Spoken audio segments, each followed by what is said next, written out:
I'm Swagnar, and this is my guide to Rath, the space vampire in the game Battleborn. So Rath right now is in a very good place. I find him to be a pretty good hero right now. His abilities are Genetic Siphon, which gives him lifesteal on all of his attacks and abilities, Axiom and Praxis, which are his sword attacks, and an AoE sword attack. He has Crossblade, which is an X-shaped ranged attack that does 200 damage, Catalytic Smash, which knocks people up, and you can get it to be AoE if you would like it to be that way, and Dreadwind, which is a 360 spinning attack that does a ton of damage. Now the build guide. First, you're going to want to take Waveform Smash, which gives you the AoE knockup I was talking about. That is very useful, and you can get back the length in a later Helix upgrade, which you're going to want to do that later, but being able to hit multiple enemies at the same time is really worth it. Next, you want Shield Siphon, which means you get 100% shield restored on hit, which means you're going to be keeping your shield up, you're going to take less damage, and that also keeps your shield up so you can do your lifesteal. Next, you're going to want Spin to Win, because I've never really seen that double jump be effective. I've never seen a player use it. I've never really found a place to use it. Honestly, just makes you slower. Next, you want Catalytic Flash, which means you silence enemies when you hit them with your Catalytic Smash, and that's extremely useful. It keeps people from getting away. After that, you want Not a Vampire, which means your melee strikes will be doing 11% more lifesteal, because this build is mainly focused on knocking people up and then doing as much melee damage as possible. Next, you want Catastrophic Smash, which doubles the shockwave length of Catalytic Smash, which is what I was talking about earlier. You get all that back. Next, you want To The Point, which is just 18% more damage from melee strikes, which, like I said, we're going for melee damage in this build. After that, Quick Cross, because I believe the Crossblade range is good enough as it is, and the 20% cooldown time means you can spam it more often, obviously. After that, you want Zealous Smash, which is basically just makes your ultimate be able to be used a lot more often if you're going to be getting kills, which you should be as Rath. And finally, this is a bit of a toss-up, but I usually take Dreadheart because that way people can't really get away from you, but I can see Desperate Assault being good too.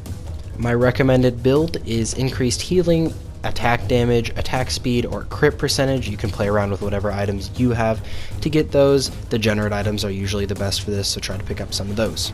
Now we're going to get into the major meat of the guide and the tactics I use when playing as Rath. The first tactic you're going to want to use is Beware Turrets. So as Rath, you have this built-in lifesteal. You can stay alive for a pretty long time, even at low health, because you can steal back a lot of the damage you're doing, which you do a lot of damage. However, turrets do a lot of damage, and you can't lifesteal off them as easily because they're generally farther away. If you're going to be attacking someone, make sure there's not a turret nearby, or you can kill them before the turret starts getting off some solid damage on you. This will lead into the main point I have for Rath, which is play smart, not greedy.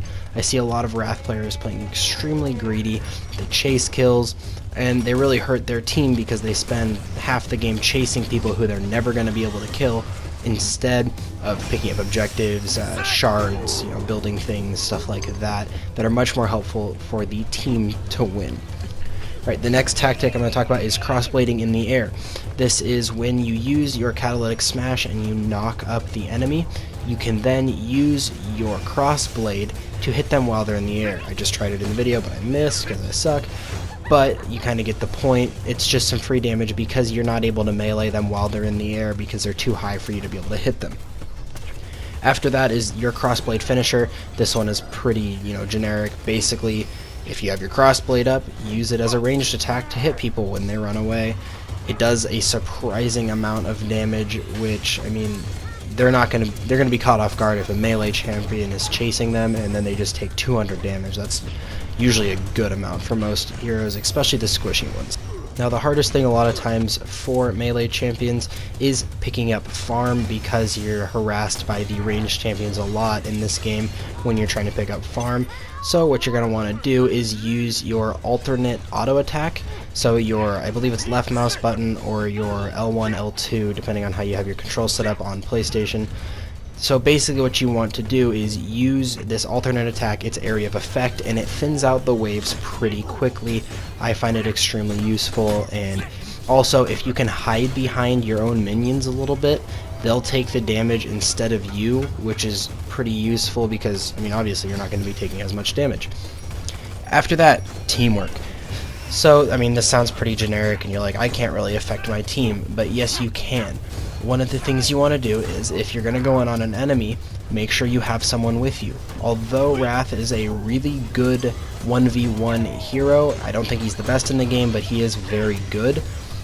He does need some help sometimes, so if you can get that knock-up on an enemy, then you have the ability to have, say, an Oscar Mike or a Thorn, someone with a ranged attack, to burst down the enemy hero while they're in the air when you're not able to get damage off on them.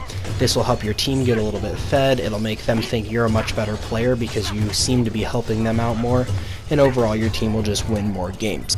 The final tactic I have for you guys today is to know when to pull out. Like I said earlier, you don't want to be greedy as Rath because you are actually very prone to being kited, and you're going to have trouble with long range enemies, and you're also going to have trouble with turrets.